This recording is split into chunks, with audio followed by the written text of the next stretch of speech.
ఆలు పకోడీ తిన్నారు ఎప్పుడన్నా? తినకపోతే కనుక ఒకసారి డెఫినెట్లీ ట్రై చేయండి. చాలా బాగుంది టేస్ట్ అయితే. నేను కూడా ఫస్ట్ టైం ట్రై చేస్తున్నాను. ఈ మధ్య వీడియోస్కి చాలా లాంగ్ గ్యాప్ వచ్చేస్తుంది కదా, ఏంటో మరి అస్సలు కుదరడం లేదు రెగ్యులర్గా చేయడానికి. ముఖ్యంగా మా వాడు అల్లరి మూలంగా అస్సలు కుదరడం లేదు. ఫస్ట్ అయితే ఆనియన్స్ ఎలా సన్నగా కట్ చేసుకుంటామో సేమ్ అలాగే ఆలు కూడా సన్నగా కట్ చేసుకోండి. ఆ తర్వాత ఆనియన్స్, ఆలు, పచ్చిమిర్చి, కొద్దిగా కొత్తిమీర, పుదీనా అన్నీ మిక్స్ చేసేసుకుని శనగపిండి ఎంత క్వాంటిటీతో అయితే తీసుకుంటామో సేమ్ క్వాంటిటీతో బియ్యపిండి తీసుకోండి.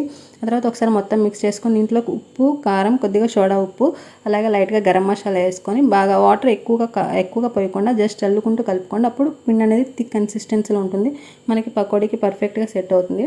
సో అలా కలిపేసుకున్నాక నెక్స్ట్ ఆయిల్ బాగా హీట్ అయినాక దాంట్లోకి పకోడీలాగా వేసేసుకోవడమే.